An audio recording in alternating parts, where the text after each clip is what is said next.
வணக்கம் நண்பர்களே. இப்போ என்ன பார்க்க போறோம்னா, முடியரசனின் சிறப்பு பெயர்கள். இப்போ பாருங்க, கவியரசு.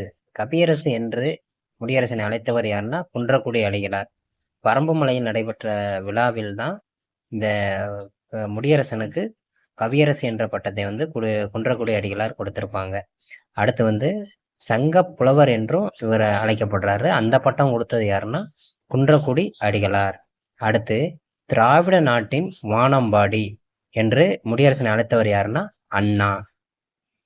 அடுத்து பகுத்தறிவு கவிஞர் என்று அழைத்தவர் யாருன்னா, பெரியார். அடுத்து கவிப்பேரரசு. கவிப்பேரரசு என்று முடியரசனை அழைத்தவர் யாருன்னா, மு கருணாநிதி.